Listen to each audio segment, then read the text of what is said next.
This Humankind special project, The Power of Nonviolence, is produced in association with WGBH Boston and supported by a major grant from the Henry Luce Foundation.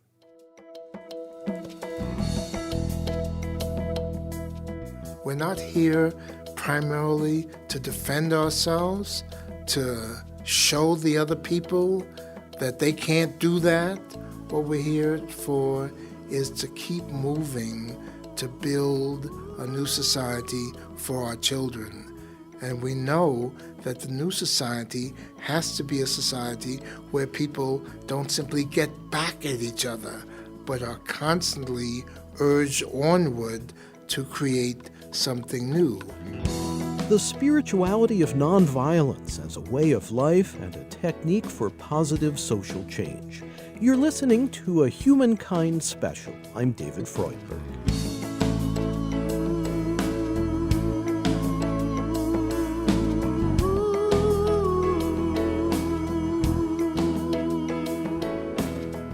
It had been a period marked by heartless acts of brutality, often driven by religious or racial tensions.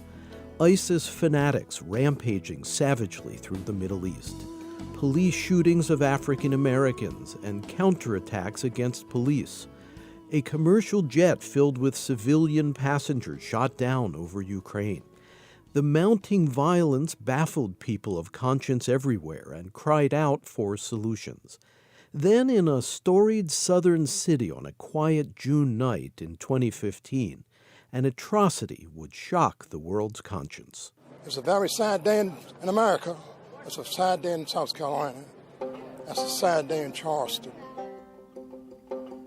An unemployed white youth named Dylan Roof had intentionally selected an historic black church. He drove alone to Calhoun Street in Charleston and quietly entered Emmanuel African Methodist Episcopal Church, known as Mother Emanuel. The young man sat in for an hour during a Bible discussion. Witnesses said he began ranting against black people, then abruptly brandished a revolver. Shots rang out, shattering the stillness of night. Before fleeing, he had gunned down the pastor and 8 parishioners. I am wading deep waters, trying to get home. Lord, I am wading deep waters, trying to get home. I am wading deep waters, wading deep waters, wading deep waters, trying to get home. The events that unfolded in Charleston were chilling and may disturb some listeners. On that summer evening, Dylan Roof found his targets, African Americans engaged in worship. U.S. Attorney General Loretta Lynch. Met with welcome by the ministers of the church and its parishioners, he joined them in their Bible study group. The parishioners had Bibles. Dylan Roof had his .45 caliber Glock pistol and 8 magazines loaded with hollow point bullets. 911, what's the address of the emergency? Please, Emmanuel Church is plenty people shot down here. Please send somebody right away. Emmanuel Church? Emmanuel Emmy 110 Calhoun. And there's people shot? Yeah, he shot the pastor. He shot all the men in the church. Please come right away. My partner's getting some help on the way while I get this information from you, okay? You stay on the line with me. He's coming, please. Okay, ma'am, is there something that you can hide under? I'm under the table. On the streets of Charleston, pedestrians were stunned by the news that innocent churchgoers had been massacred. And there's a lot of questions going to have to be answered. There's definitely a lot of questions that have to be answered. But what we hear now, there was a Caucasian white man walking to an African American church and opened fire while people were praying, having Bible study. That's unacceptable. That's unacceptable. That's unacceptable. And we've been praying for a long time. We've been on our knees for a long time. But it's time to stand up. Yeah. And I'm so brokenhearted for the city. I'm brokenhearted for the families, for everybody and to infiltrate churches and mosques, and it's impossible. It's impossible to fathom. At the White House, President Barack Obama was visibly weary from the burden of his role as national consoler in the wake of repeated mass shootings. There is something particularly heartbreaking about a death happening in a place in which we seek solace and we seek peace, in a place of worship. And it may be that only in moments of deep reflection will the answers to our epidemic of violence emerge. In this special project, we're exploring the stories and the personal qualities of peacemakers. What different narrative do they offer for resolving our conflicts? It usually starts with the power of community. In Charleston, a couple of days after the massacre, a church elder, grief-stricken by the violence abruptly visited on his congregation, announced that the Emmanuel Church would begin to pick up the pieces. We are people of faith, and our faith is stronger than the fear and the racism and bigotry that has been demonstrated by one individual. So tomorrow morning at 9:30, we will have our worship service here in the sanctuary of Mother Emmanuel.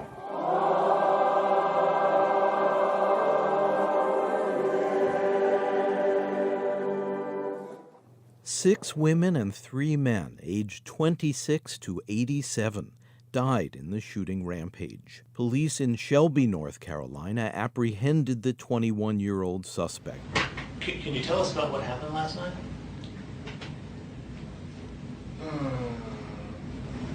I went to that church in Charleston.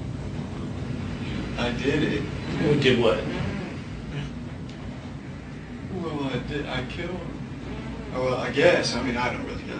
Well, I mean, I don't know how many people or anything like that. So did you shoot him? Yes. What kind of gun did you use? A Glock 45. Okay. I had to do it because somebody had to do something. Because, you know, black people are killing white people every day on the streets.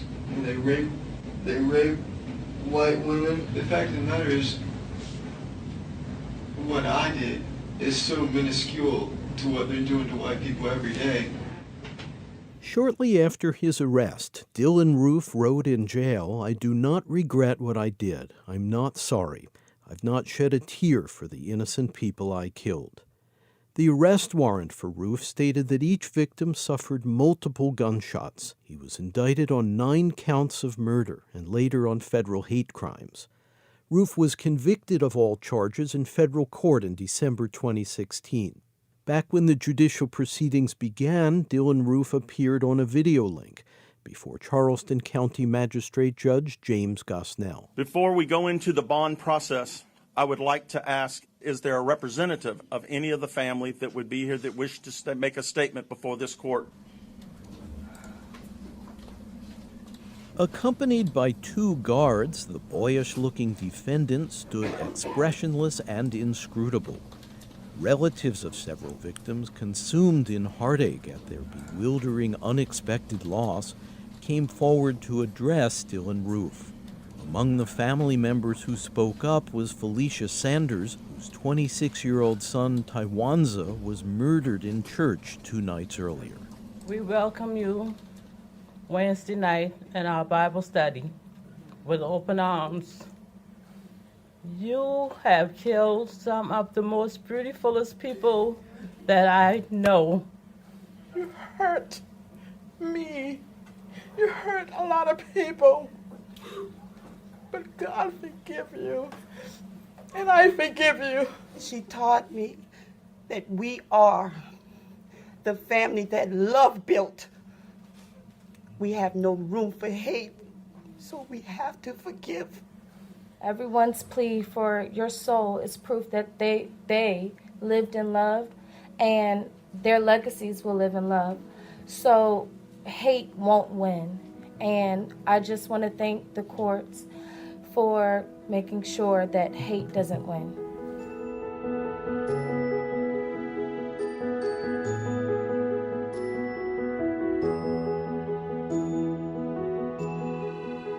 The gestures of forgiveness by grieving family members in Charleston were breathtaking, especially coming less than 48 hours after the slaughter of their loved ones at Mother Emanuel.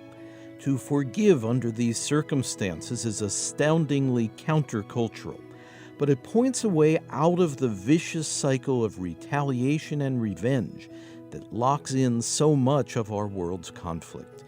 And it reveals extraordinary inner strength and deep faith. He has admitted that he did the killings, that they could forgive him. Professor Gwendolyn Zohara Simmons, a longtime civil rights activist, teaches religion at the University of Florida in Gainesville. I mean, I think that moment when that happened changed things. To me, that is a current example of nonviolence, of showing love in the face of hatred in a way that I think just rocked the country.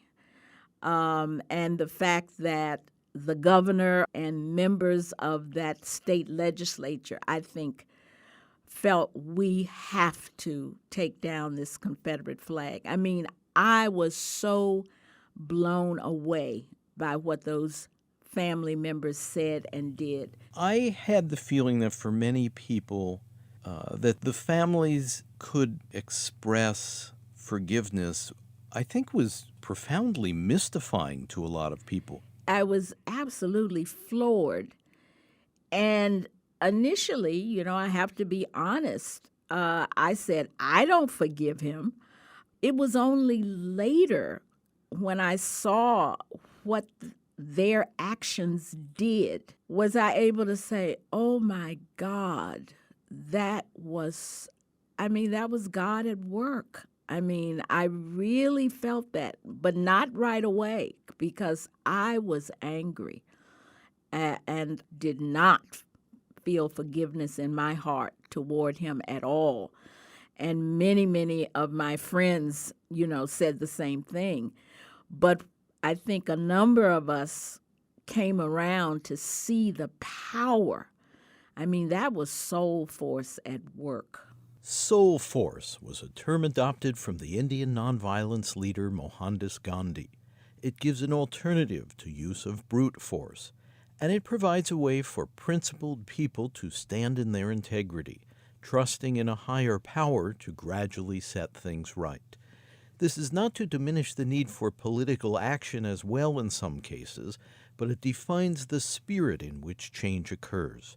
Reverend Martin Luther King relied on soul force in the techniques of passive resistance adopted by the U.S. Civil Rights Movement to alter the oppressive conditions of Jim Crow segregation in the South. Somebody must have sense enough to meet hate with love. Somebody must have sense enough to meet physical force with soul force. If we will but try this way, we will be able to change these conditions and yet at the same time win the hearts and souls of those who have kept these conditions alive. A way as old as the insights of Jesus of Nazareth, as modern as the techniques of Mohandas Gandhi. That is another way. In the African American Christian tradition, this is where Dr. King comes from. I mean, while he, as an adult, learned about Mahatma Gandhi, but he would always tell you that his understandings were deeply grounded in Christianity. And I was in Mississippi for 2 years doing Mississippi Summer and Beyond. And, we would have these mass meetings before we would set out on whatever mission we were about, trying to get people registered to vote or whatever. And you heard this all the time, particularly from the old people. Their understanding of the suffering of Jesus and how Jesus forgave those who had hung him on a cross.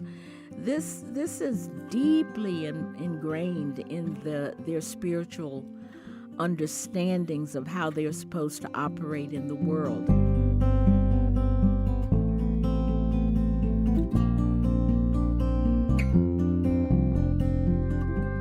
You're listening to The Power of Nonviolence, a special project from Humankind. I'm David Freudberg. To learn more about the spirituality of peacemaking and to obtain audio copies or downloads of the series, please visit humanmedia.org.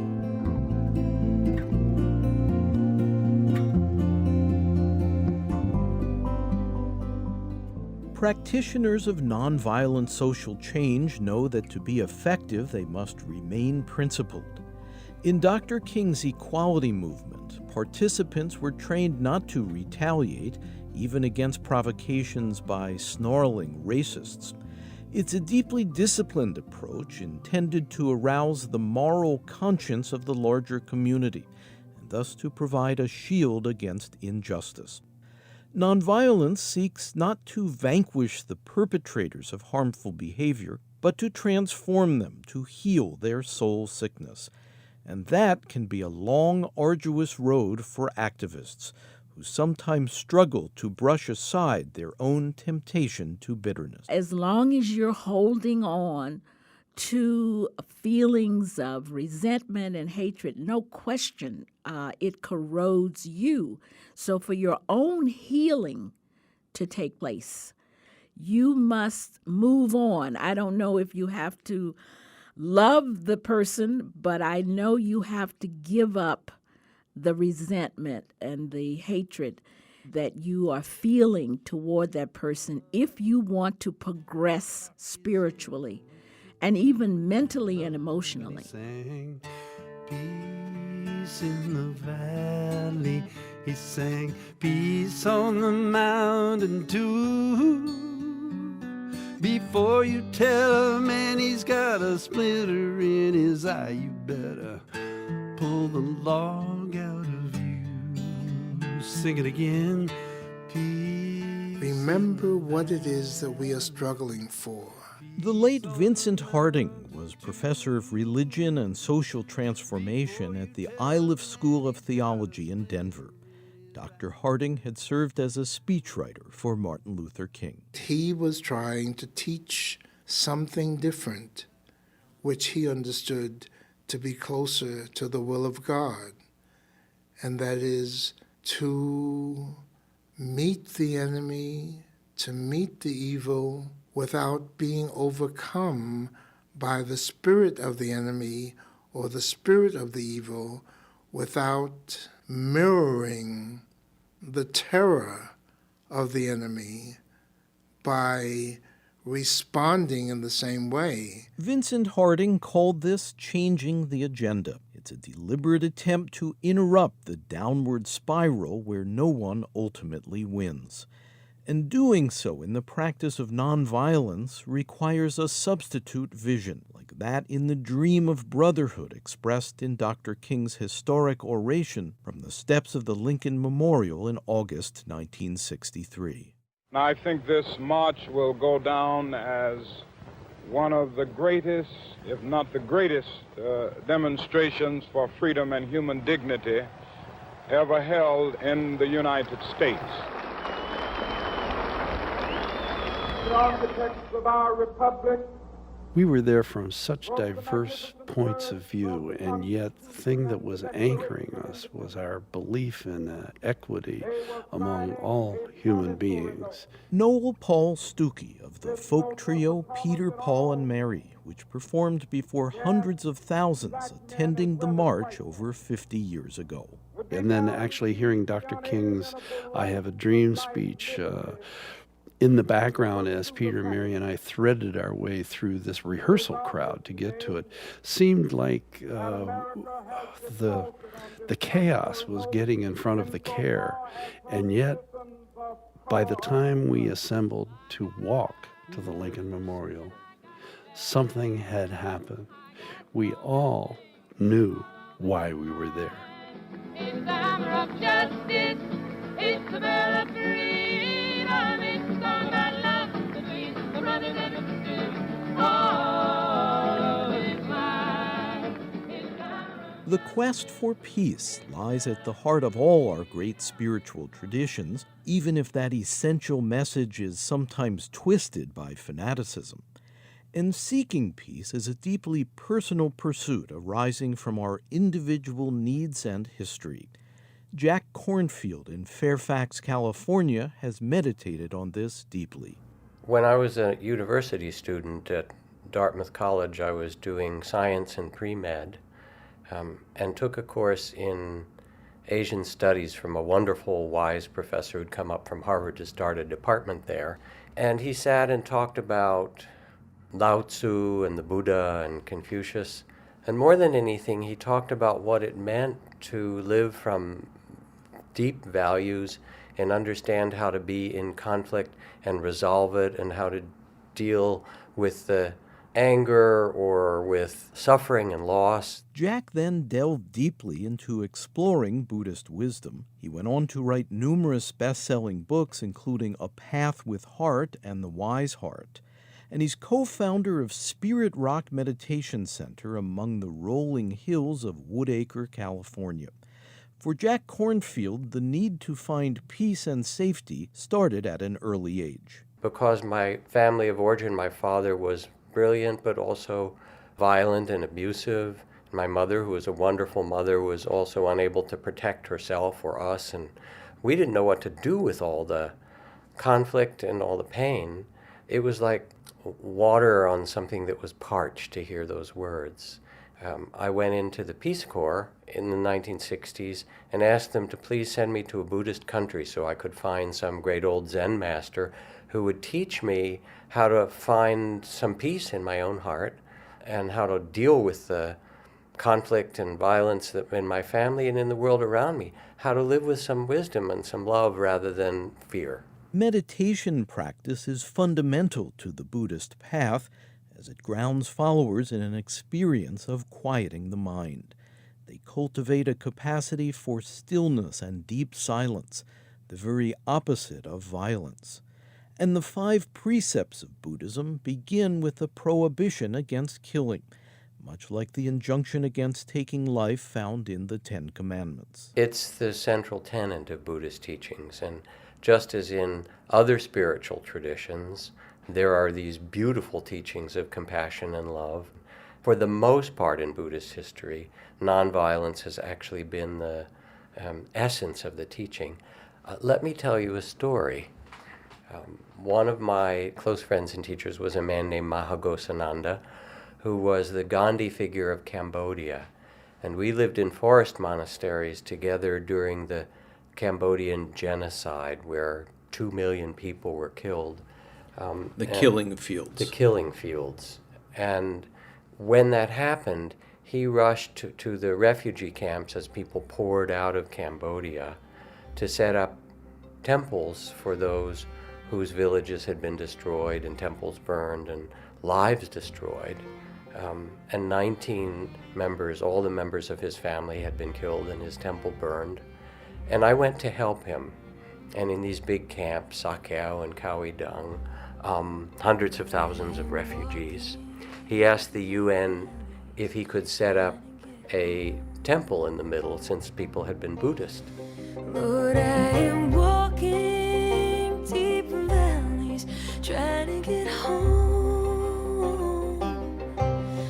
I am walking deep valleys, walking deep valleys, walking deep valleys, trying to get home. And so there was a platform with a tin roof made in the middle with a Buddha image that was given by a nearby Thai temple.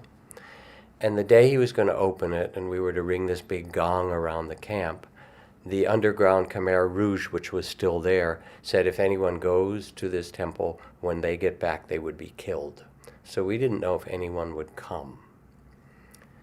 Rang the gong around the dry perimeter of this huge dusty refugee camp, and 25,000 people poured into the square.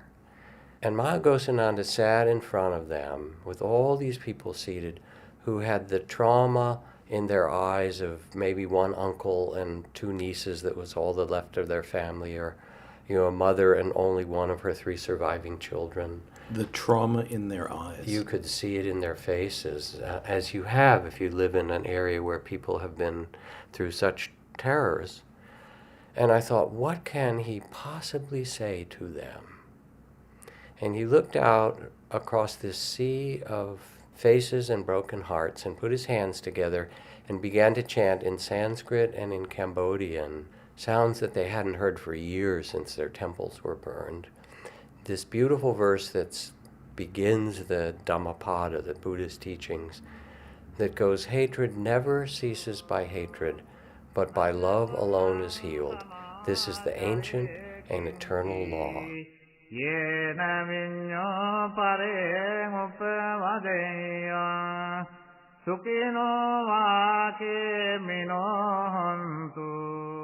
And he chanted it over and over, and pretty soon 25,000 people were chanting with him, and their eyes were filled with tears.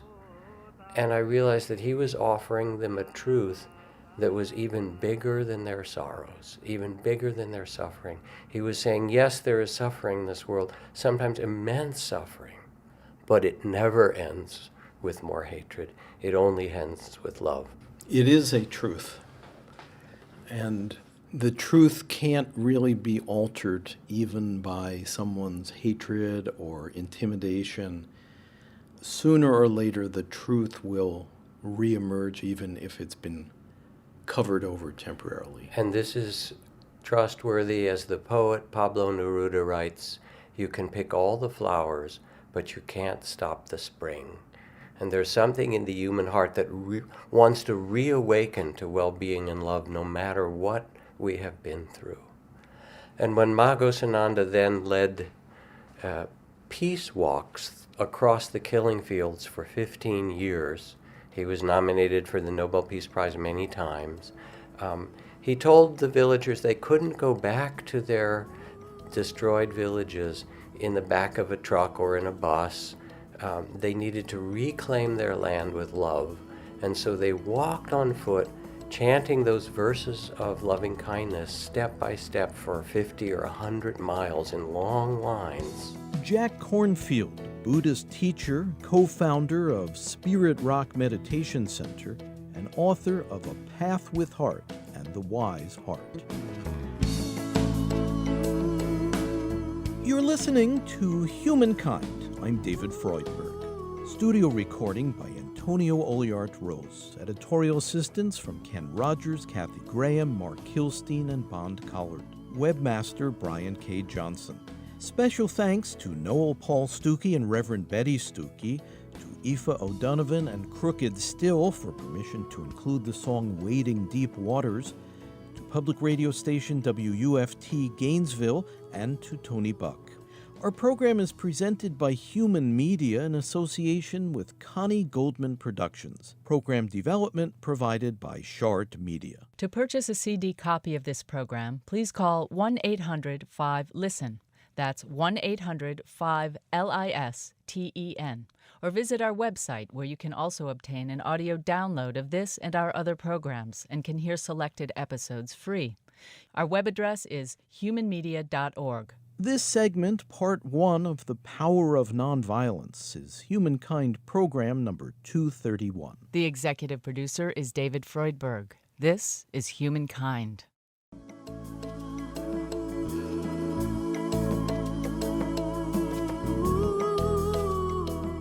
What you see without, those you think are your enemies, those whom you hate, this is really you projecting from within yourself onto others.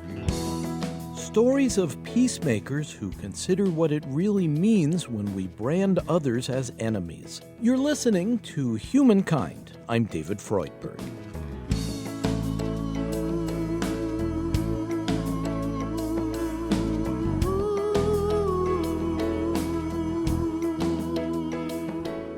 Charles Gibbs has devoted much of his life to the intentional pursuit of conflict resolution. As an Episcopal priest, as a builder of bridges among people from divergent backgrounds, as a poet, he strives to play the role of a peacemaker. I don't think there's anything else I could have done. You feel deeply called to do it. I believe it's why I'm here.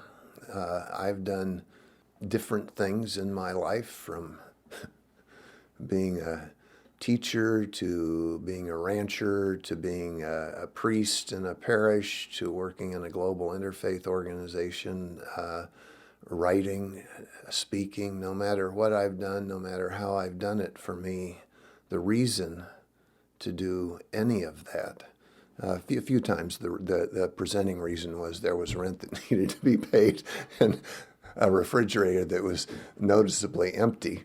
But it's building a different kind of peace. There you go. The larger purpose always for me is to contribute what I'm able, in any way I'm able, to a more peaceful world, to a more just and equitable world.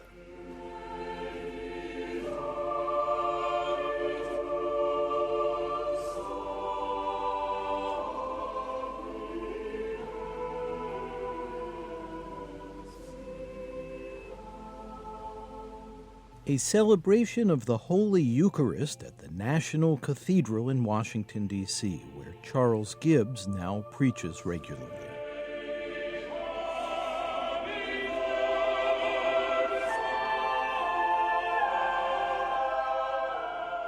Was there conflict earlier in your life that caused you to see the importance of healing differences and hostility? You know, I had a remarkably good childhood.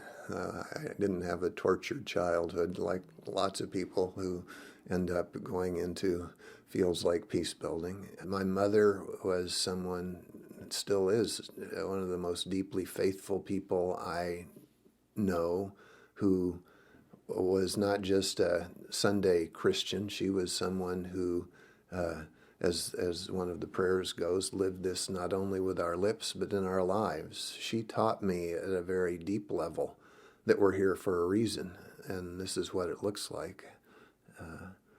And another piece, honestly, was growing up with a younger brother who had Down syndrome, who was as different as a human being could be in so many ways. He was labeled a mongoloid idiot. The doctor told my mother to put him in an institution and said he'll never be anything but heartache to your family. Fortunately, my mother had more wisdom than the quote-unquote scientist, which is why I bristle every time I hear science trumpeted as somehow the bastion of truth, as though it's always inappropriate to question science. I think that does a disservice to the discourse and makes it easier for people to challenge science, because science obviously has been wrong again and again and again, and it was wrong in my brother's case. He died in his early 30s at the memorial service in the church my family was founding members of. The place was absolutely packed, and as they left, people said in their unique ways, "Knowing your brother changed my life." When I first met him, he was just so different. I didn't want to get anywhere near him, almost like he might be contagious. But he wouldn't let me hide. And finally, I had to come to terms with the human being who was there. And he was a remarkable human being. He taught me at the deepest level possible that there are no other human beings. We're all related. We're all sisters and brothers to each other. And our job here is to live into that, to be loving siblings to each other. And did that inform some of your work over the years to knit together the human family out of violence into harmony? Absolutely.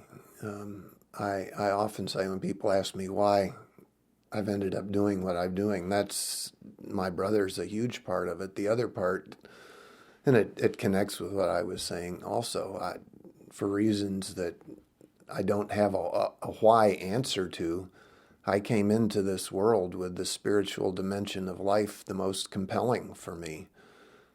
Even in the 13 years I left the church, it was still the most compelling part for me. I just couldn't find it in the church anymore. But from my earliest days, even though a lot of Christian theology runs counter to this, I never believed anyone owned that. The spiritual dimension of life is a free gift for anyone who wants to accept it. One flame of many candles, one sky, many stars, one sea of many rivers, one love, and so are many hearts. The tradition of pacifist churches which renounce war-making has a long history in the United States. Philadelphia, where the country was founded in the 1700s, means the city of brotherly love. It was named by William Penn, a devout Quaker who repudiated violence.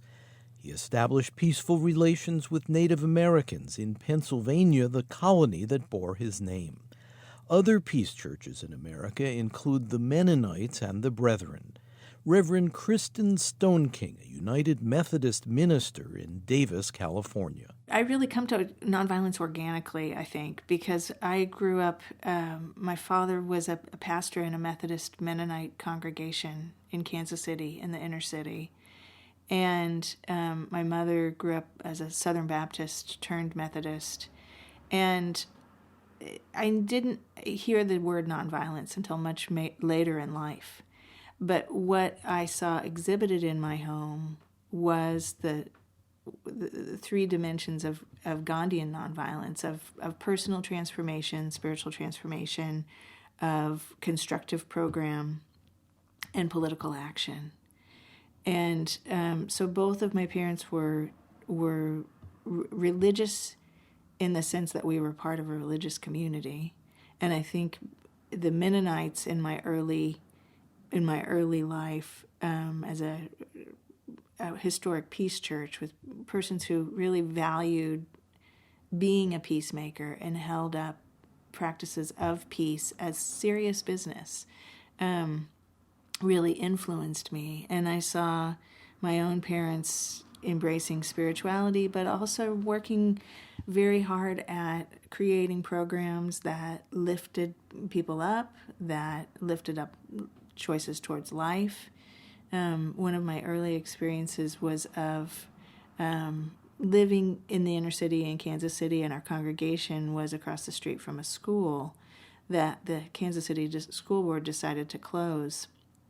And the decision was to sell the property to a company that was going to bury old oil drums on the site and knock down the school, knock down the playground, the only playground for miles.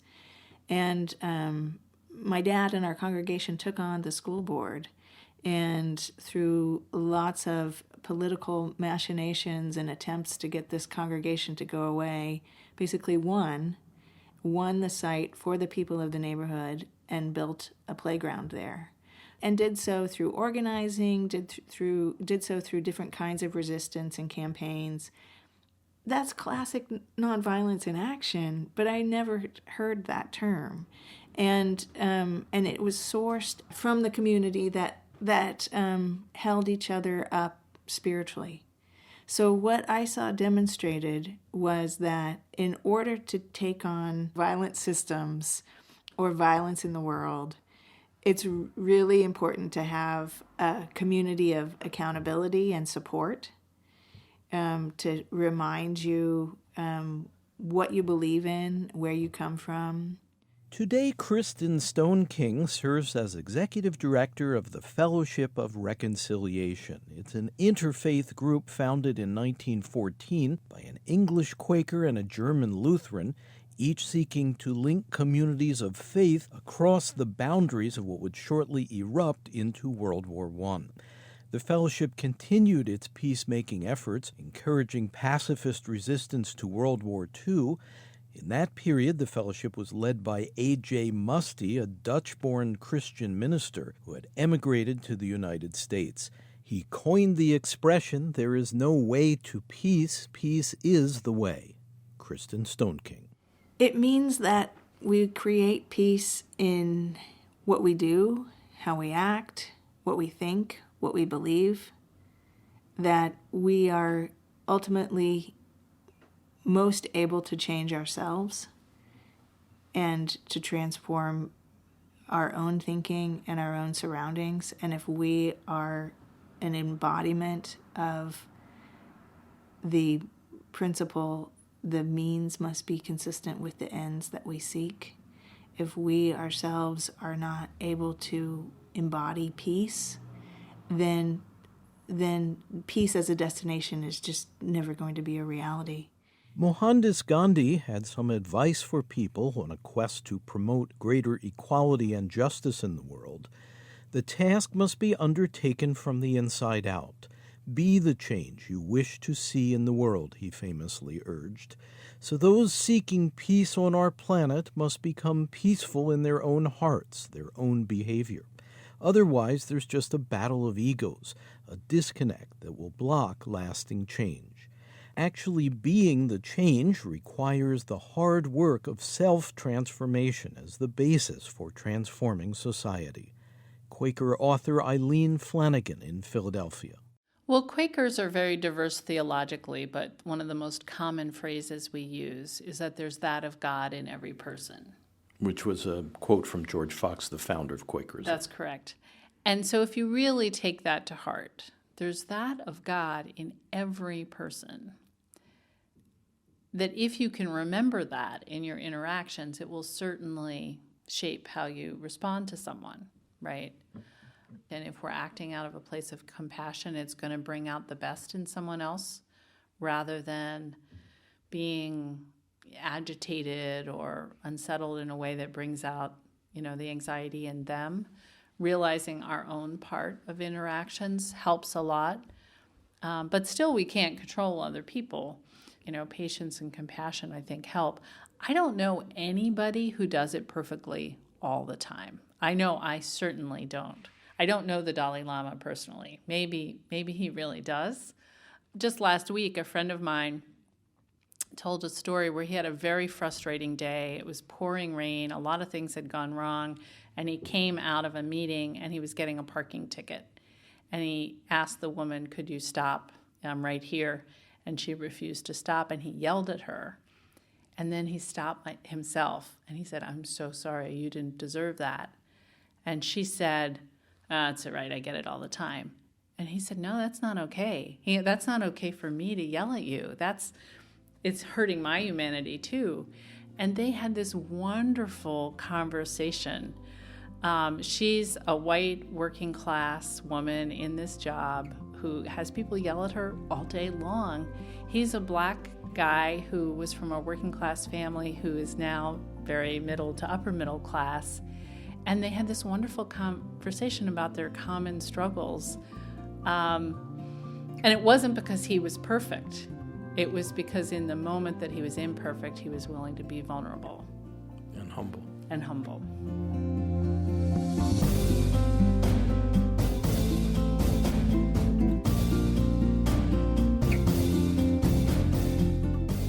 You're listening to The Power of Nonviolence, a special project from Humankind. I'm David Freudberg. To learn more about the spirituality of peacemaking and to obtain audio copies or downloads of this series, please visit humanmedia.org.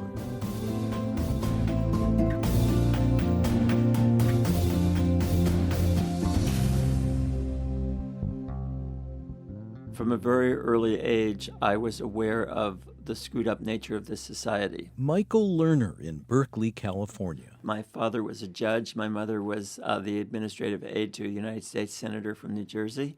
And in that, I was looking from a very insider perspective at the ways in which the dichotomy between what people were saying they believed in and what they were actually doing in positions of power. Recognizing that this very sweet guy who was the U.S. senator that was, closest friends of our family was also acting inconsistent with what his beliefs were. So I was trying to figure that out at one level. Another level, I was dealing with the Holocaust. My parents, my family had been deeply affected, parts of my family wiped out by the Holocaust. So trying to understand how in the world this craziness could happen. How could people be so hateful? To try to understand this baffling dilemma, Michael Lerner explored deeply. He was ordained as a rabbi studying under the noted Jewish theologian Abraham Joshua Heschel, who taught Jewish mysticism and was active in the U.S. civil rights movement. Rabbi Lerner also earned a doctorate in philosophy and another doctorate in psychology. Today he serves as editor of Tikkun, an interfaith magazine, and rabbi of Beit Tikkun Synagogue in Berkeley.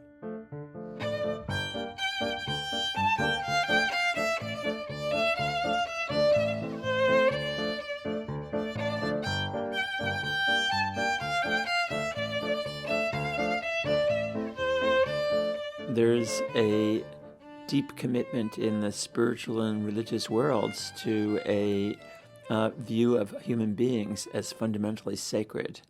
And in Judaism, we say human beings are created in the image of God, and that consequently, in dealing with every human being, we have to imagine that we are in God's presence and are dealing with them in the most loving and caring way possible. So that element in a spiritual tradition is there in almost every spiritual tradition that has survived. However, there is an ongoing conflict in every religion and every spiritual tradition between two fundamentally different worldviews. The first worldview, says Rabbi Lerner, pits people against each other. They act primarily out of self-interest in a zero-sum game in which I win only when you lose. They battle for finite resources in a lonely world. Security and self-preservation become the supreme concern. This worldview then leads people to see the world as one that is full of danger and full of people who are likely to seek to dominate or control you unless you dominate and control them first. I call this the worldview of fear or the worldview of domination. It's been around for thousands of years. And, says Rabbi Lerner, this approach accounts for much of the friction, the misunderstanding, the violence that plague our planet today. Human beings are reduced to fending for themselves. There's no larger vision, no higher power. The second worldview says something quite different. It says, no, actually, most of us didn't come into the world by ourselves. Most of us came into the world through a mother. And our mother was there to give us love and caring in the first few years of our life when we would not have survived without that love and caring. It may not have been a biological mother. It might have been somebody who, some other person, could have been a man, whatever. But that person gave us an experience of caring, and they didn't provide that caring with a reasonable expectation of a good return on their investment of time and energy, but rather they provided that because of a desire to give for its own sake, loving for love's sake, giving to give, not giving to get. Now, that experience is then reinforced by in many friendships and caring relationships that people have in their lives, and that produces a different worldview, a worldview that says, my safety and security can be enhanced not through domination or control, but through love and kindness and generosity towards others. Human beings therefore face a choice between giving in to self-centered fear or being guided by what Abraham Lincoln called the better angels of our nature. And for many of us, it's a choice we confront on a daily basis. This struggle is going on not only in every tradition between different sides, but also inside every human being all the time. And so how do you reconcile in your personal Jewish journey those conflicting voices, both of which you find in the sacred texts and you're saying in yourself as we all do in ourselves? Yes, well, to the greatest extent possible, I do my spiritual work trying to enhance and support the most loving and caring parts of my being, and to become aware of when I'm not coming from that place, what I've done, what has happened to me in my childhood and my growing up in this society that may have nurtured the fear rather than nurtured the love inside of me, but also what choices I've made that have either reinforced the more loving parts or the more fearful parts, still created in the image of God, which means having the potential to, at every moment, freely choose what direction to go. I then try to freely choose to enhance the more loving and caring parts of my being.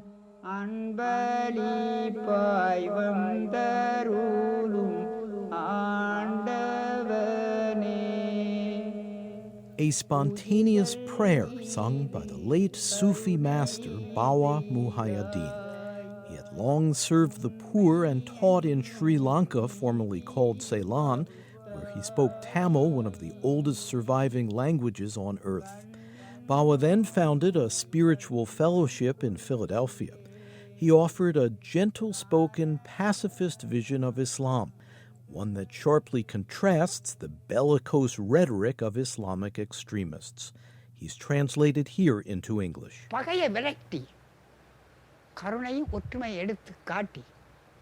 Chase away hatred, replace it by compassion and unity, and strengthen them with a state of love. Eliminate anger and show patience instead, and embrace others with that love. In this way, in every circumstance, rather than attacking others with the hands or feet or knife or axe, face them with the qualities of patience and faith. To embrace them with those qualities in a state of love, that is Islam. Even a snake that is preparing to strike at us, if we merely gaze at it with love and patience, with compassion and the qualities of God, the snake will bow its hood, turn around and withdraw. Even the most ferocious animals, when they witness the patience of God's qualities in oneself, the compassion in oneself, such animals will turn and go away. The quality that makes a dangerous beast turn and withdraw without attacking is Islam. To control all poisonous qualities is Islam. God is love. Bawa Muhaiyaddin laid out this peaceful path in his book Islam and World Peace, Explanations of a Sufi. It may surprise people accustomed only to the most menacing stereotypes of Islam. Bawa urged people of faith to look inward, to notice their own selfish tendencies, and to correct them. As we're doing this, we recognize that we have no enemies without. The enemies are within. University of Florida religion professor Gwendolyn Zohara Simmons. As we get rid of them, what we see on the outside is what we have on the inside. And that for me was an incredible learning. Not that it's only Sufism that teaches this. There are other traditions that also teach this. But this was, I think, one of the takeaways, the biggest takeaway for me from my years of study. What you see without, those you think are your enemies, those whom you hate, this is really you projecting from within yourself onto others. Zohara Simmons is a longtime student of Sufi wisdom. I've been struggling with that for all these years, trying to really imbibe that understanding.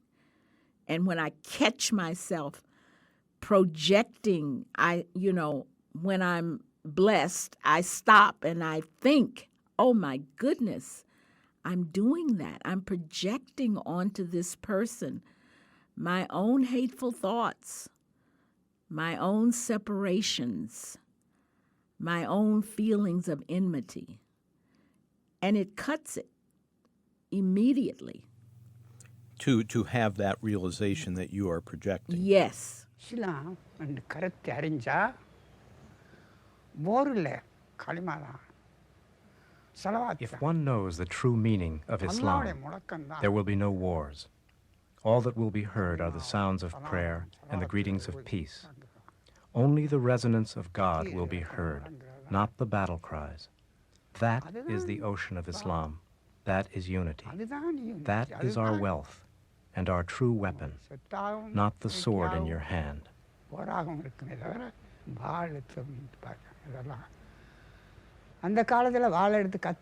In the earliest days, people waged their battles with sticks. Then they had spears. Afterward, they used steel swords, then guns. Later, they made bigger guns and cannons. Following that, they invented weapons that flew. Then came bombs which could be dropped from above. They have even invented bombs that can fly. And now it has come to poisonous chemical weapons. பொய்சன் காத்துகளும் பொய்ச குண்டுகளும் பொய்ச நெருப்புகளும் பாம்புகளும் இது மாதிரி செஞ்சது ஒன்றும். But none of these things created by man is meant to foster the growth of mankind, or the growth of love, or the growth of peace and unity among mankind. Nor does it foster the growth of Islam. The late Sufi teacher Bawa Muhyiddin, author of Islam and World Peace.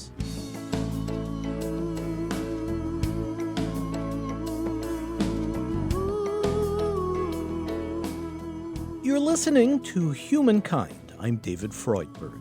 Studio recording by Antonio Oliart Rose. Editorial assistance from Ken Rogers, Kathy Graham, Mark Kilstein, and Bond Collard. Webmaster Brian K. Johnson. Special thanks to Dr. Lockwood Rush, to WUFT Radio in Gainesville, and to Tony Buck. Our program is presented by Human Media in association with Connie Goldman Productions. Program development provided by Shart Media. To purchase a CD copy of this program, please call 1-800-5-LISTEN. That's 1-800-5-LISTEN. Or visit our website where you can also obtain an audio download of this and our other programs and can hear selected episodes free.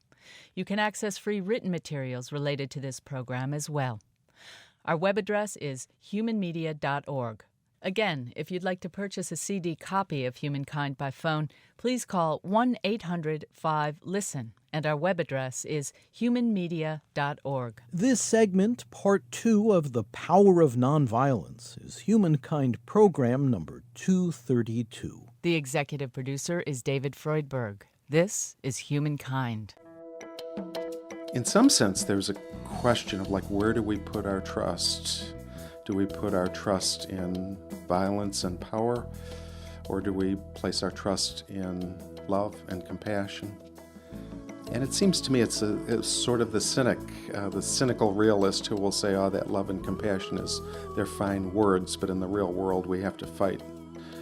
What faith says to me is that we have to trust in love and compassion, and I have come to believe that it's a much more powerful force. The struggle to cultivate true compassion for others and ourselves, and how that can cool down a violent world. You're listening to Humankind. I'm David Freudberg.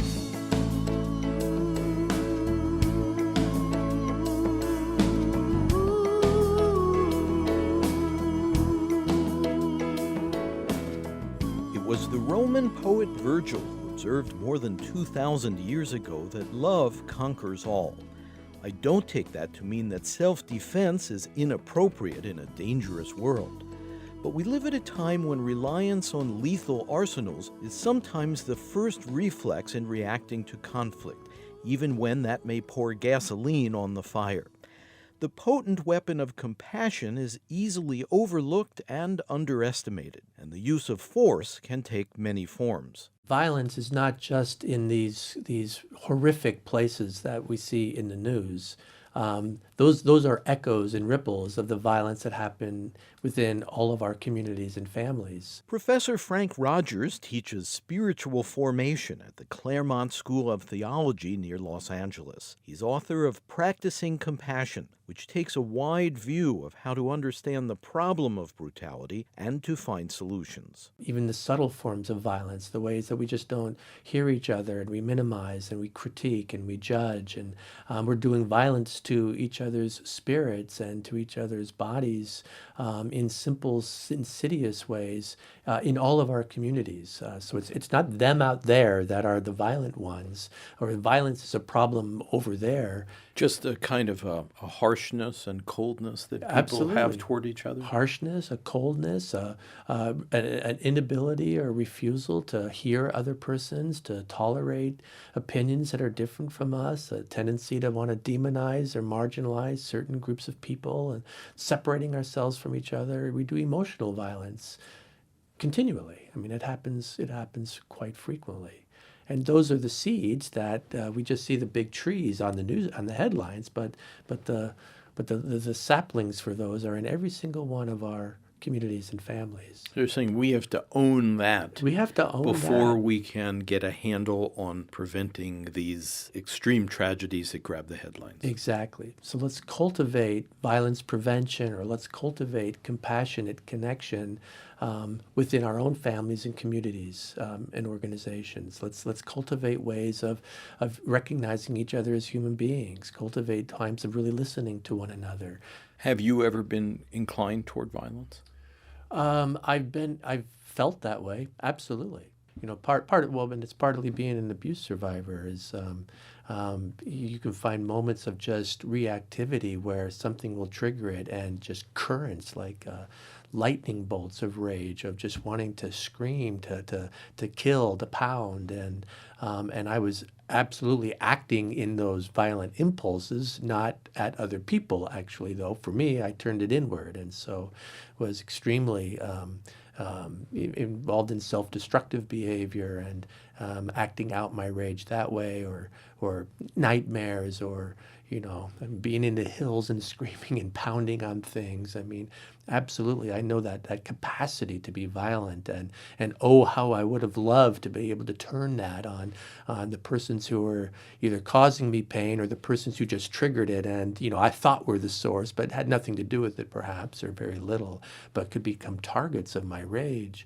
I know that violent impulse. It would have taken very little to kick me over the edge, to act violently towards another person in severe ways. And for whatever reason, I was lucky enough to have some check on that I controlled it in a different way, but it was still extraordinarily destructive, self-destructive. It was this inner battle that drove Frank Rogers into a deep consideration of ways to tame his aggressive instincts. He turned to his Catholic faith and focused on developing the skills needed to lead a life of compassion. And his message has reached places where the threat of violence is ever present. This is Men's Central Jail, part of a bleak complex of correctional facilities near downtown Los Angeles. In the hallway, guards patrol a group of prisoners who walk the long corridor single file, following colored lines on the floor. Inmates wear light blue uniforms that resemble hospital scrubs. This is one of the largest jails in the world and is notoriously plagued by overcrowding and mistreatment, according to the U.S. Department of Justice. For prisoners, staying emotionally healthy here is a strain. I think that for some of us inmates, or some of us people that live in the jail system, I think that our self-talk is not very healthy. I think that it's negative self-talk. Thomas Owenby of San Fernando Valley, age 47, is serving a 5-year sentence for illegal possession for sales of prescription drugs.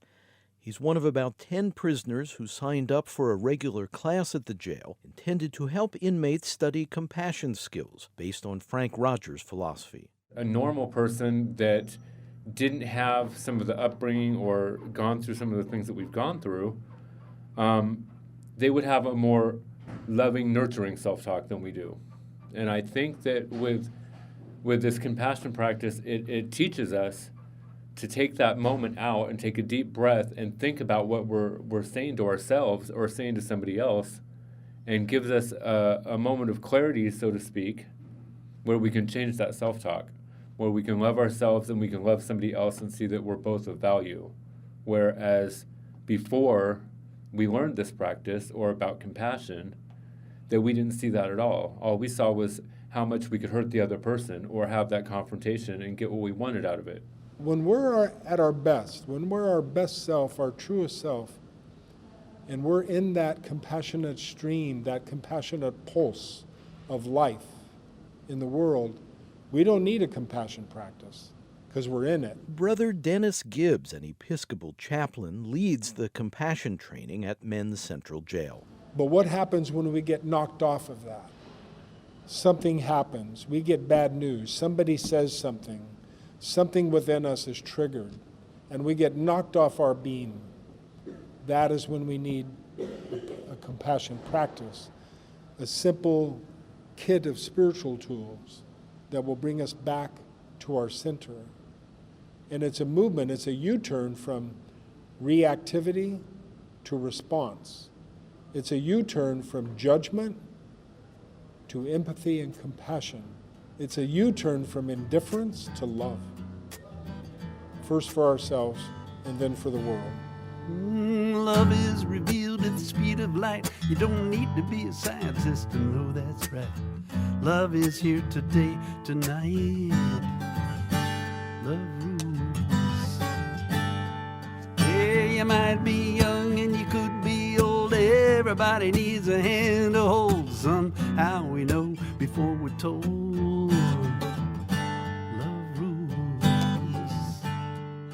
I have to say that using this compassion practice, this specific one that I've learned with Brother Dennis, I use it a lot. Even without thinking, I use it on a daily basis. Thomas Owenby has been assigned to a dorm setting for his incarceration. It's not an individual jail cell that might be shared with a single cellmate. The dorm is a large open space crammed with rows of bunk beds where multiple inmates are tightly confined. There's 150 other personalities around me during the day, and most of them don't really connect with me. A lot of them are there's a lot of conflict in that dorm. And so when I became aware of the steps of this practice, I've learned to step back and I've learned to take that breath and give myself some space and really think about who I am and how I feel and how the other person feels, and have compassion for them, even though I may not know what's going on with them. But it helps me rest in God, knowing that I can ask God in that moment of conflict or compassion to be with me and help me through it, to guide me through it. For Thomas, participating in the compassion class is part of his attempt to reestablish a spiritual life. As a teenager, he rejected the Seventh-day Adventist faith in which he was raised, which he felt was too rigid and intolerant. He has attended Protestant, Catholic, and other services since coming to jail, but formed a special bond with Brother Dennis, who has helped him to cope with life behind bars. When you have a dorm setting especially, your nerves tend to get very short and frayed over anything. It can be somebody saying something to you, somebody looking at you the wrong way. I mean, you're just irritated from being in that confined environment with so many people, especially if they don't have respect for each other. Is there a lot of feeling of being degraded by the other people? There can be, but for me personally, it's not just the other people, it's myself. Because I know that if I'm trying to work on me, that when I'm having this conflict, the first thing I have to do is look and see what I'm doing in that situation that's wrong. Because most of the time, it's not just the other person, it's me. Because I like to run my mouth, or I like to say things that are not kind. And those are just on instinct or on the moment. And I know that that's not the true me. And I find myself on a daily basis stepping back from that conversation or that confrontation and having to look at the person and say, you know what, I'm sorry I said that, because that's not where I want to come from. At the end of the day, I don't want to hurt you. And how does the other person react when you apologize with sincerity? Usually there's a look on their face like they can't believe that I'm saying it, especially me, because I'm one of the mouthiest people in that dorm. It's progress, not perfection for me. I know that when I do that I'm setting an example, first of all, and also I'm helping myself, because that's a growing moment for me. It's hard to conceive of a harsher social environment than prison. Inmates are often damaged people who've been marginalized and who sometimes behave crudely. In short, it's a place where newly learned compassion skills will be tested. Brother Dennis Gibbs, who leads the compassion training, wasn't always the prison chaplain here. At one time, when struggling with alcohol and drug problems, he found himself incarcerated in the same jail on minor offenses. He's been clean and sober now for nearly 20 years. It's a culture that's largely based in defensive posturing, territorial marking, and violence. And once again, this is the way people have grown up. It comes from their societal, their cultural background. And so it is prevalent in the jails. The tension can be tight sometimes, and in most all of our teachings in the jail, whether it be contemplative practice like Lectio Divina or centering prayer or a spiritual formation program, whatever that might be, or the compassion practice, all of it, what undergirds all of our teaching is to be a compassionate presence in the world and to help people make that U-turn from one way of being in the world to another way, which is living a life of compassion and love. We're examining the importance of compassion as a tool for reducing social tension and preventing violence. You're listening to Humankind. I'm David Freudberg. To learn more and to download our entire series on the power of nonviolence, or to obtain audio CD copies, please visit humanmedia.org.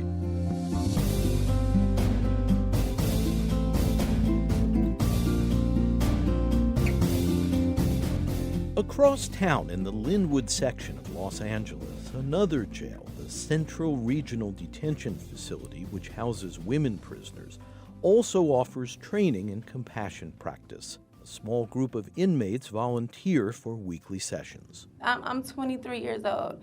I've never been arrested until this time, and I'm incarcerated right now because of the decision that I made to be in the wrong place, the decision that I made to be with the wrong people. You know what I mean? And it was a time where I was like, God, why me? But God didn't put me here. The wrong decisions that I made put me here. That's Shapuria Watkins from Los Angeles. People call her Rhea. She was sentenced to a year for robbery. With a guard hovering nearby, she sat with me and a fellow inmate, Davina Cox, age 24, from Compton, California, who's doing 15 years for great bodily injury related to gang activity. The classes, led by an Episcopal chaplain who visits the jail regularly, involve relaxation exercises, prayer, and spiritual discussions. Here's Davina. We'll meditate, we'll get relaxed, and then we start opening up. And then we'll form a circle, and you start hearing how people feel, and deep down inside, you start hearing why they feel this type of way. Their mother did this, or it's deeper than what we think.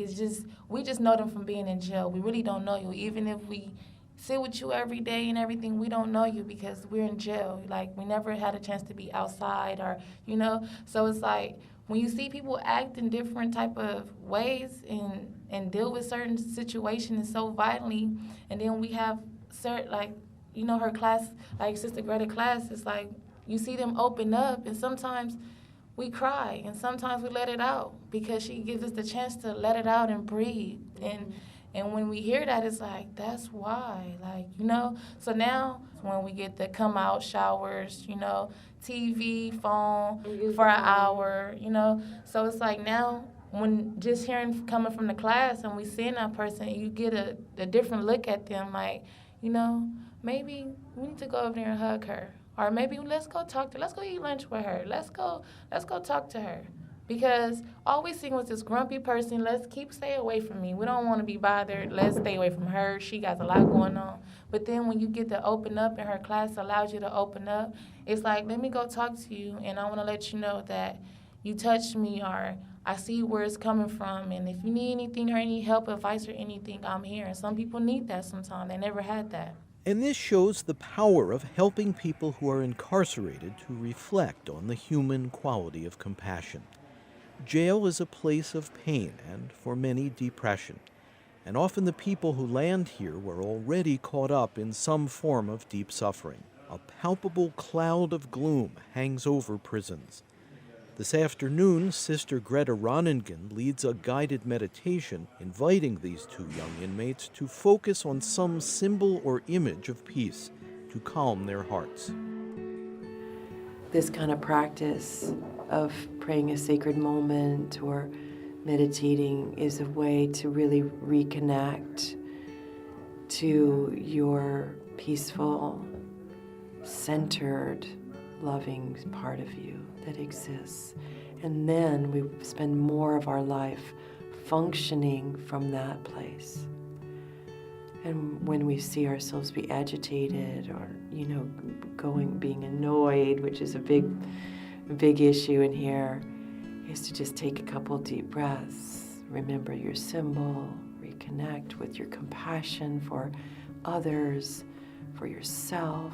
Life is a lot easier, right? When we can be functioning from a place of love and from a place of peacefulness, and it's possible. We just have to kind of do the homework. As I sat listening to the meditation, I found it was possible to relax into a tranquil mood, even in the coldness of a jail building. I touched a moment of mini transcendence from a most improbable location. It was truly an inside job. Sister Greta is a longtime yoga teacher who in 2010 founded an Episcopal monastery in the Benedictine tradition called the Community of Divine Love near Pasadena. As a chaplain, she visits prisoners, some of whom are confined to the dorm setting. In these big units where there's a couple hundred women, there's a lot of kind of low-level annoyances or not being nice to each other, and then escalating to fights. There's another unit that's high power, that's where they're isolated. They're really in their own cell. They're never let out with anyone else. And I find that unit, you can feel the compassion for each other in that unit. There's a real caring for each other. They found a way to communicate and to talk through their door and know each other's voices well enough. And if it's somebody's birthday, there's always somebody making a cake, which, is out of like cookies. Fellow prisoners may be able to relate empathetically to one another because of their shared circumstances. The essence of compassion is forming a connection, which can happen at different levels. There's sort of three big steps of connecting to a divine, sacred presence that's a grounding, getting connected. That's very important, like we did in this today. We did some of that. Then there's compassion for self. And then the next is compassion for others. And then ultimately compassion for who we might perceive as an enemy. So I would say that the hardest part is probably compassion for self, for sure. I think the underlying reason for violence is shame. The reason for violence is shame. Yes. Is being told you're not good enough, you'll never amount to anything. Those shaming messages that have been in in poverty and in racism, that both is done in societal and is done in family systems, those messages are shaming and they're soul killing. And what happens is that ongoing shaming becomes like a volcano. So when somebody says, the wrong thing to you and says, to a man, it's, if you call him a sissy, it's there's a lot of that, you homo, or, that will trigger an explosion of violence. For women, it's like a blanket of shame on their heart, on their very being, of, and then it's compounded by rape. 85% of the women are incarcerated and have been raped. 85% of female prisoners have been raped. That's right. And so what is the connection between being victimized and committing crime? Shame. Shame, David. You've been violated. Women who've been violated, for the most part, feel culpable. They feel dirty. They feel ashamed of themselves. And then when it gets compounded by a family structure that doesn't support them, that oftentimes will push them out of the house. If it was a stepfather who did the rape, they'll end up in foster care. They'll run away. They'll end up in prostitution. They'll end up in juvie hall. They'll end up here eventually when they're older. So that shame is I've let everybody down. I'm no good. I'm worthless. That's been given, fed them. That creates, I don't care. Screw everybody. I've seen so many women tattooed across their chest in a semicircle, F the world. They've been left out. They've been discarded, and they're ashamed and they're angry. And these feelings of alienation are a common thread among people who get into trouble at the margins of society. The young men who are drawn to jihadi movements or who join gangs in our urban areas very often tell of feeling disenfranchised and disaffected. It's a recipe for rage. Sister Greta Ronningen. What motivates violence is being disrespected. I'm being disrespected. Bam, out comes the fist. So we want to cultivate an actual environment of respect that will counter that, and also start to build a sense of value. So that's connecting with the divine. So first feeling that I'm loved by God, maybe not my family or society, but God loves me.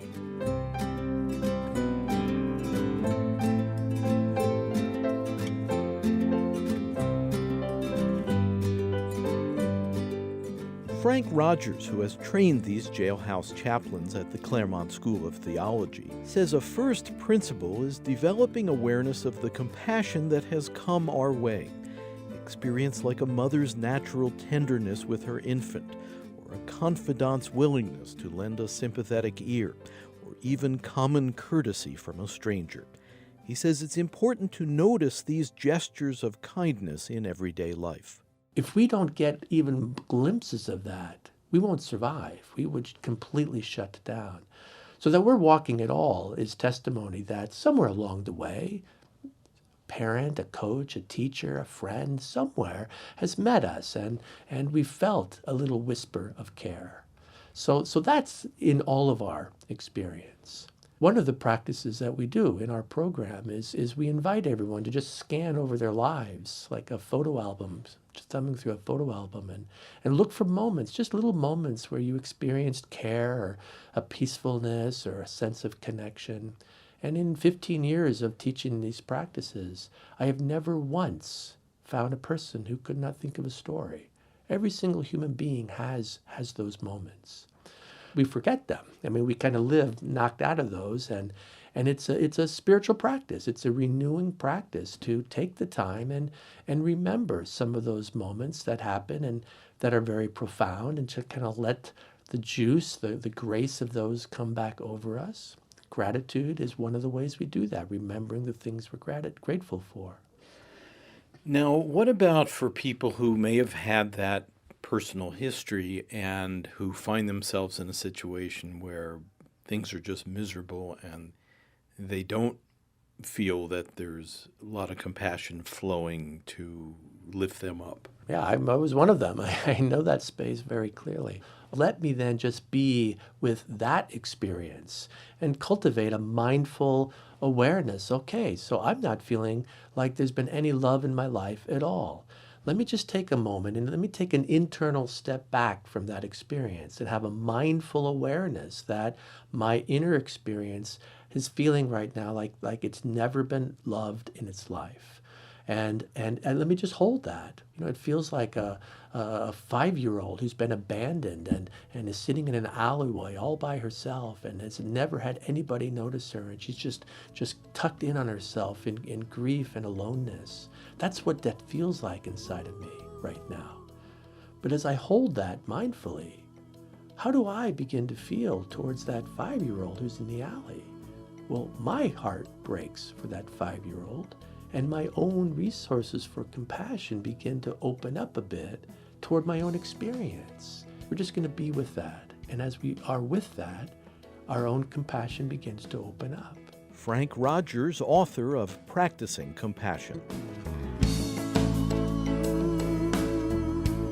You're listening to Humankind. I'm David Freudberg. Studio recording by Antonio Oliart Rose. Editorial assistance from Ken Rogers, Kathy Graham, Mark Kilstein, Bond Collard, and Joe Arkenstall. Webmaster Brian K. Johnson.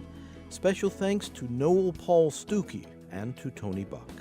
Our program is presented by Human Media in association with Connie Goldman Productions.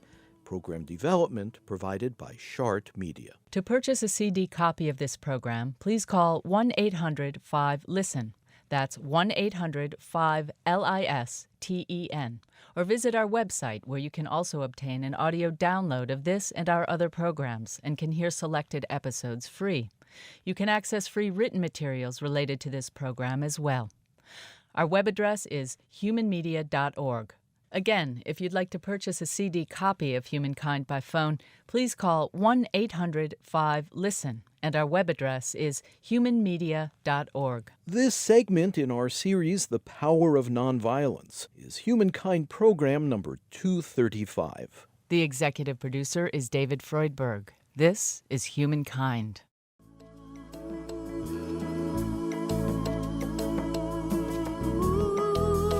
Taoists have a beautiful saying that if you remove the obstruction from the eye sees. If you remove this obstruction from the ear hears.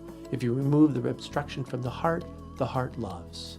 It's like the heart naturally loves. Fostering the conditions where compassion can flow is a way to diffuse the tendency for hostility and violence. You're listening to Humankind. I'm David Freudberg.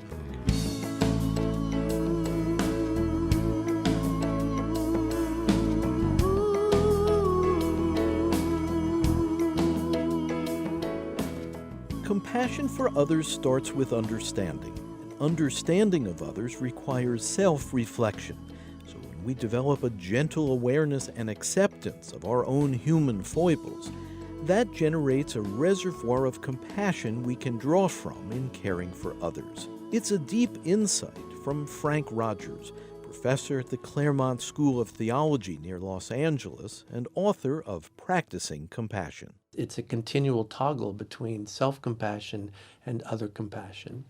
That when we find ourselves in a state where we're not feeling compassionate, or we're not even wanting to be compassionate, in whatever way, whether we're angry or we're just preoccupied or we're numb or we're overwhelmed or we're sad or we're grieving, instead of demonizing those interior states or trying to push them away so that I can really be compassionate because that's a better way to be, or instead, well, let's take a U-turn and understand where these things within us come from. But here's the challenge. Sometimes we're not very conscious of our own underlying motives. We may not be aware of what's truly propelling that bad mood, or the blow-up with a loved one, or just a low-grade angst that can surface when blurting out the wrong thing. Why do we sometimes overreact to strangers who are aggressive, while other times we take their behavior in stride? It may require some quiet time and some courage to get to the bottom of our drives so they can be managed. Actually, every single interior move, every rage, every self-destructive impulse, every violent impulse, every anxiety, every drivenness to work 18 hours a day, every impulse within us is actually rooted in some cry for suffering. There is some deep need that is aching to be tended, that's feeling threatened, or some old wound that's very sensitive, that's been scratched again, or is very tender and has been brushed up against, that creates shivers of reactivity or defendedness.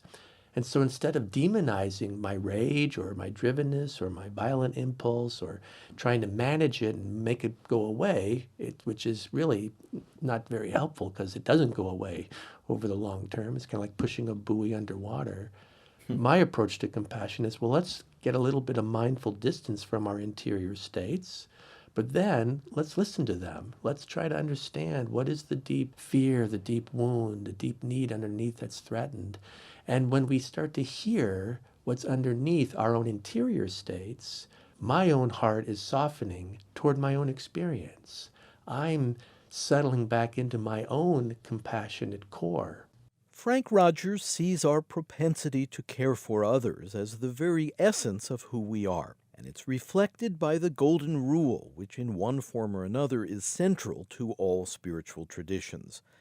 Cultivation of compassion, Frank says, is an ongoing process. It's revitalized when we return to the well and tap into this basic human capacity that sometimes gets buried or obscured, like when we're in traffic. We're driving down the street and a motorist jumps in front of us and we start feeling rage and we're stressed out about how late we are and about how nobody's paying attention to us. They're just getting in our way as we're trying to get to work. And I'm feeling stressed and agitated. So that would be an example.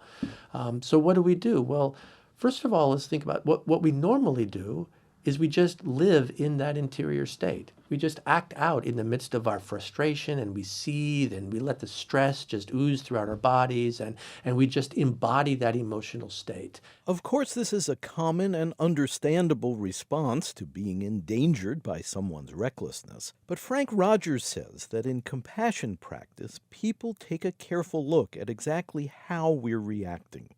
Sometimes it may be more out of reflex than reflection. And there's another way to approach it. Develop the mindful awareness. Wow, there's a lot of stress in me right now. Wow, that motorist really did create rage in me when that car just jumped in front of me. Wow, and I just take a few breaths and kind of re-ground myself. Okay, it's just stress that's here. It's just a rage at a motorist. And cultivate a little distance where I can be aware of this rage, which this is what all contemplative practices nurture in us, a detached awareness without being enmeshed within it. Wow, there's a lot of rage. There's a lot of stress. Okay, what does it need from me right now? Okay, it's okay. It needs to be reassured that, yeah, our work is important too, and we deserve not to be minimized, and, but it's okay. Our worth is not dependent upon that car cutting us off. I know better. It's okay. We know better. And my worth is not dependent upon everybody else letting me get through the traffic. I'm going to get there. And we can nurture a mindful compassion towards our interior states.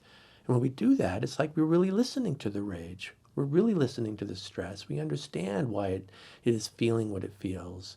And we extend understanding that relaxes the stress. It relaxes the rage within us. And we settle back down into a more grounded, open posture. It reminds me of the way some wise parents handle a child's tantrum. Mm-hmm.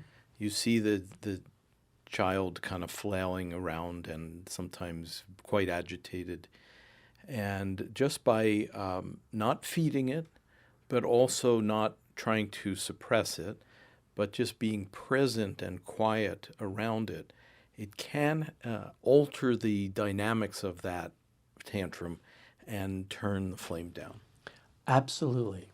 And the great secret of compassion is that the capacity we have to do that towards another person, towards a child, we can direct that towards our own interior experience. Because we don't usually treat our own rages with that same kind of present understanding that we would to a child in that instance. Instead, I beat myself up for being angry, and I really shouldn't be angry. I'm a teacher of compassion. Why am I getting so angry? And I'm judging my own experience. I judge my own feelings instead of offering that open presence and compassionate understanding.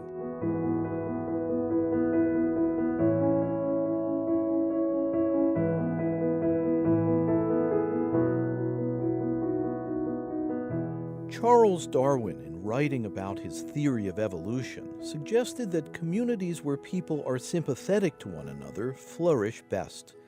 And now neuroscientists are finding that caring for the welfare of others is rooted in our brain and biology.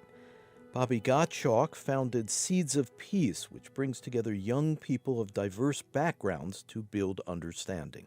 I believe that babies are born sympathetic.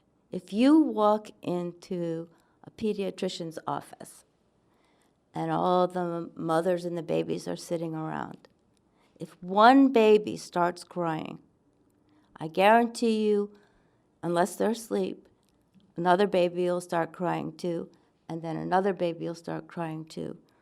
You don't even have to be in a pediatrician's office. You can be on an airplane. One kid starts crying, another kid will start crying. All over the airplane, the kids will be crying, right? So people are equipped to be sympathetic, but we have to nurture that. We have to help them develop that. We are wired to be compassionate, that it is our core essence and our self. It's the natural flow of the heartbeat. Frank Rogers of Claremont School of Theology. The Taoists have a beautiful saying that if you remove the obstruction from the eye sees. If you remove this obstruction from the ear hears. If you remove the obstruction from the heart loves.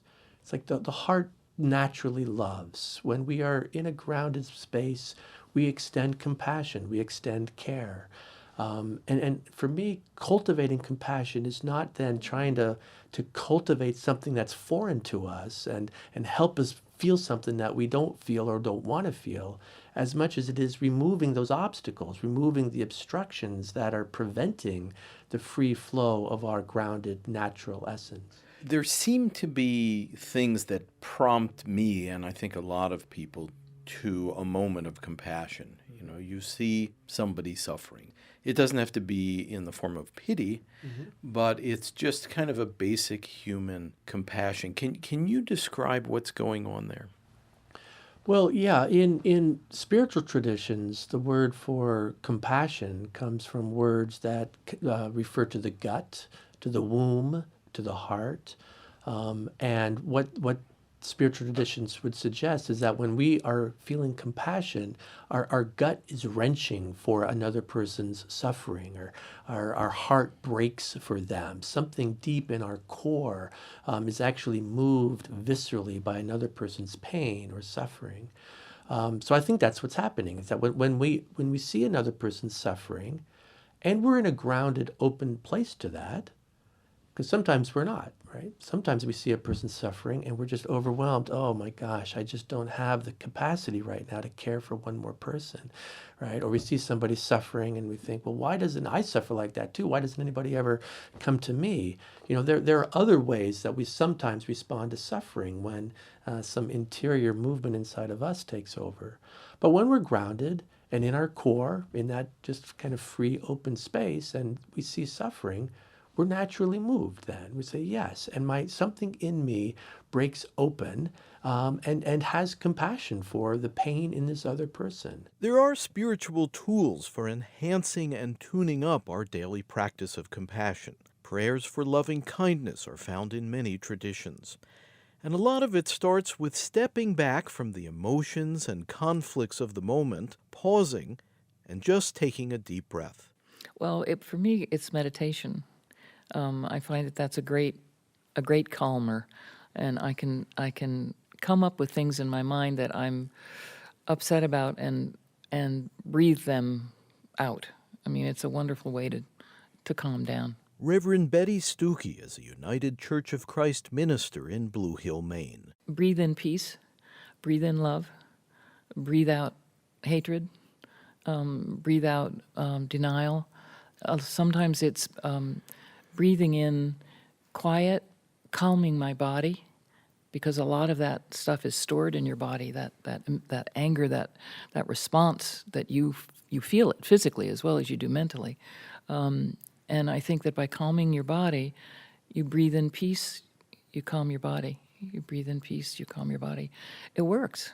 You have many ways to connect with the spirit force of God so that you are able to be steadied and not let the forces of anger or rage or hatred take over. Professor Gwendolyn Zohara Simmons teaches religion at the University of Florida in Gainesville and practices Sufi meditation. In my case, when I feel those things rising up in my heart, I resort to these methods of beating it back. Remembrance of God. Only God is real, and these other things are not real.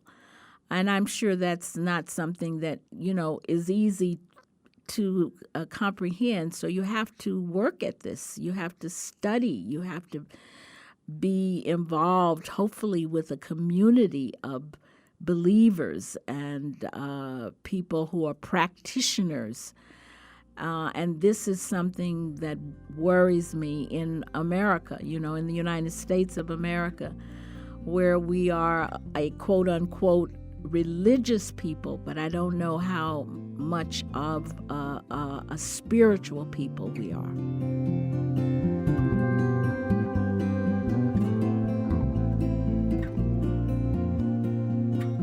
We're exploring compassion as a core component of nonviolent conflict resolution.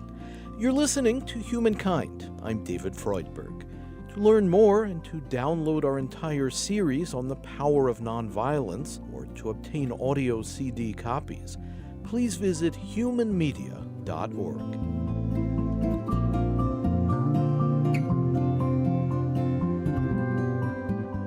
Jack Kornfield, author of The Wise Heart, is co-founder of the Spirit Rock Meditation Center in Woodacre, California.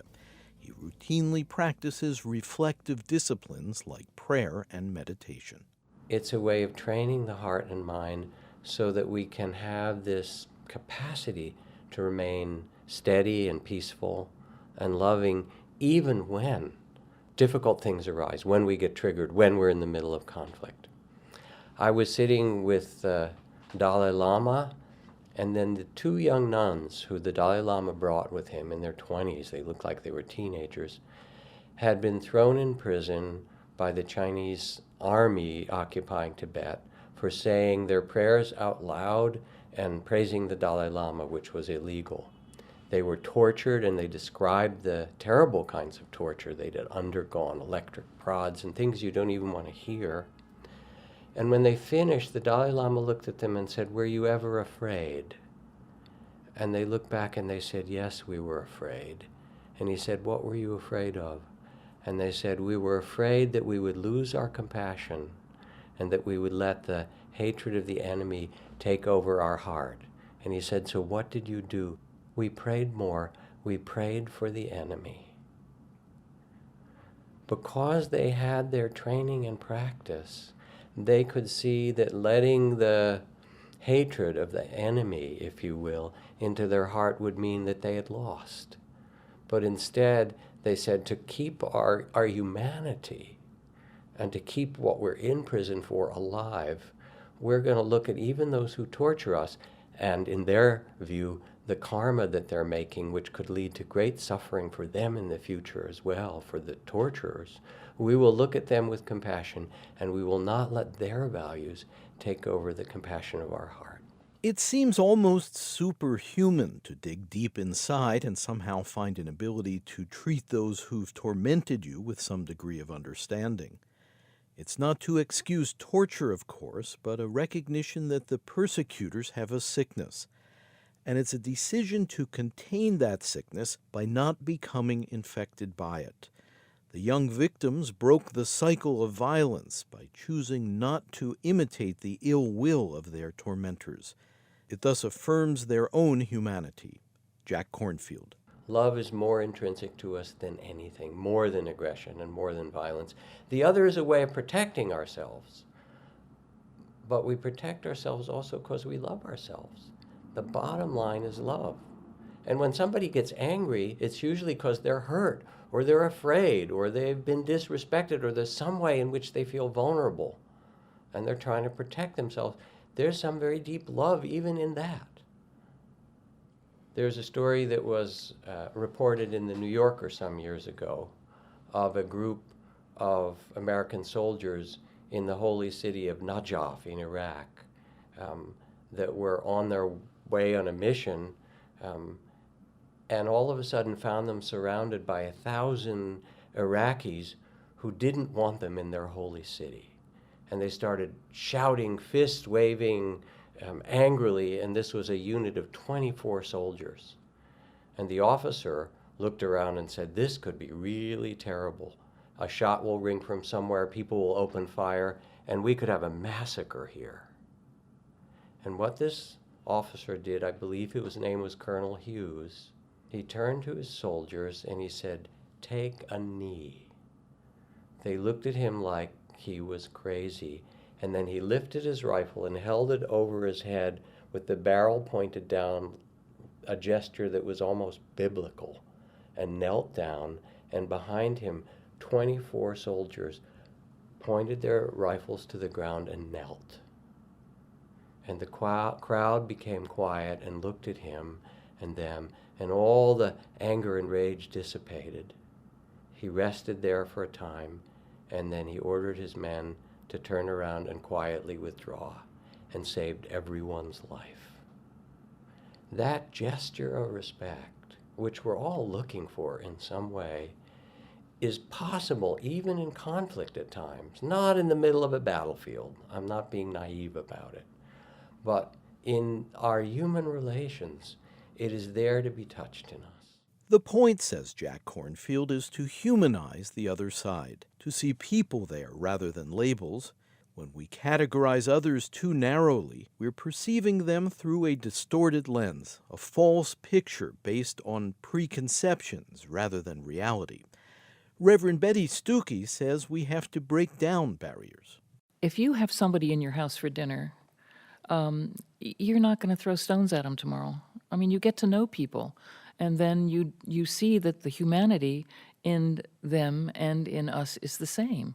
There's really no difference, even though they may have darker skin and funny clothes and different hair. We're the same. You know, we are the same. And I think it's very hard to acknowledge that when the exterior is so different. We have to get past the exterior and realize that Mother Teresa said, if we have no peace, it's because we've forgotten that we belong to each other. And we do. I mean, we're all in the same soup together. The theologian Frederick Buechner said it's a vast spider web. And he said that when we say something to someone else, whether it's kindness or whether it's hatred, that thought, that idea makes the whole spider web tremble. And then you don't know in what far place your message is being felt, that we are all so connected. And that's a hard thing to realize when there's so much difference, you know, when everything appears to be different.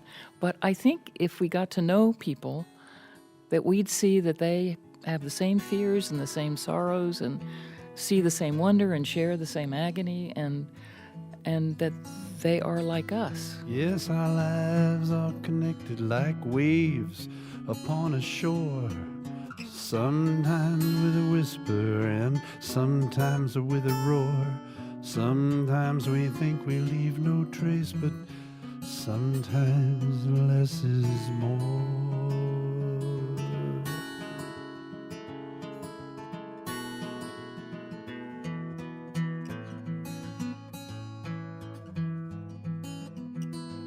And our lives are connected like pages of a book.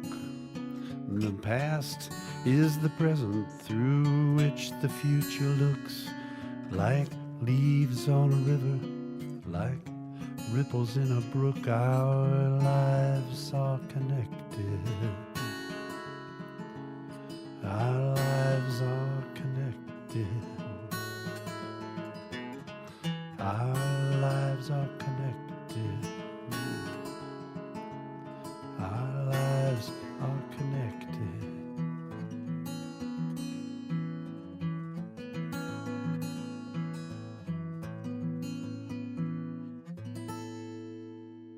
There's a tradition in Islam that associates God with beautiful qualities: generosity, forgiveness, kindness, patience, charity. According to this philosophy, when human beings develop these traits and align our behavior with them, we grow closer to the divine. We have to meet God on God's own terms. A Muslim American committed to building bridges of understanding with people of other faiths is Haytham Yunus, an imam or Muslim prayer leader near Washington, D.C. If God is merciful and compassionate, then he loves mercy and compassion.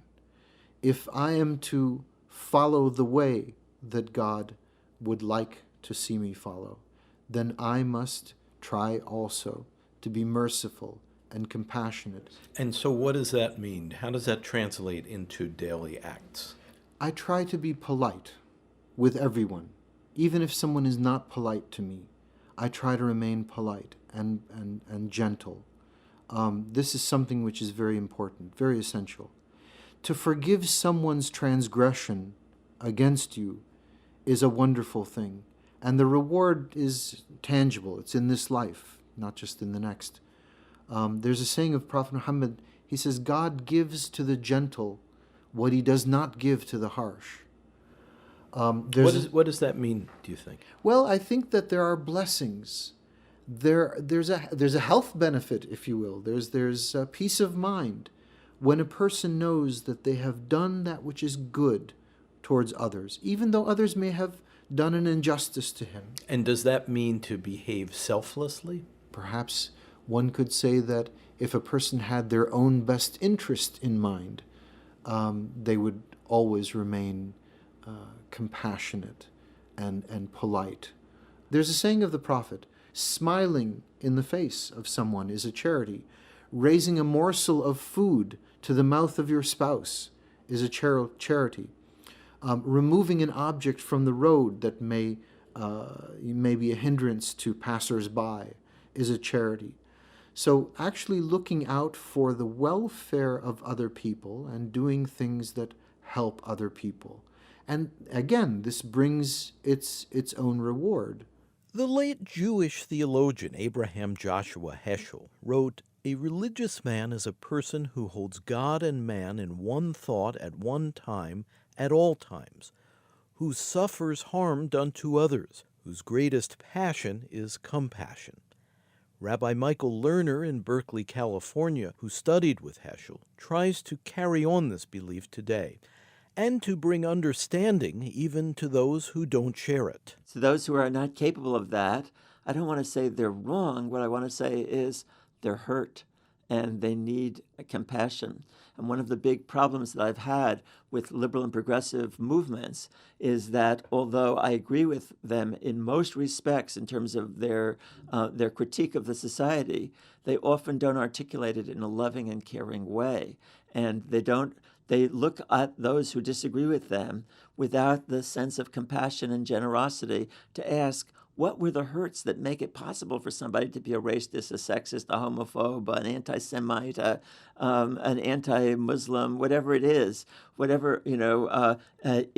incapable of identifying with the suffering of poor people and hungry people in this world and the immigrants and so forth. I say, yeah, this is somebody, I'm not going to say they're wrong, I'm going to say they're deeply wounded. And what can we do to unwound them or to heal their wounds? Is there always the condition of having been deeply wounded that underlies prejudice, that underlies viciousness, that underlies hatred? I've never met anybody who was that way who wasn't deeply wounded.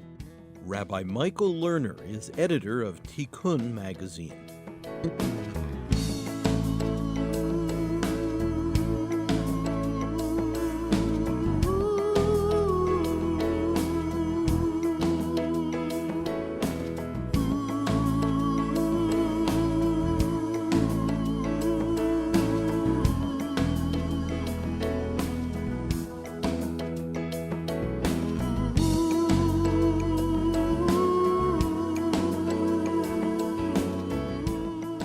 listening to Humankind. I'm David Freudberg. Studio recording by Antonio Oliart Rose. Editorial assistance from Ken Rogers, Kathy Graham, Mark Kilstein, and Bond Collard. Webmaster Brian K. Johnson.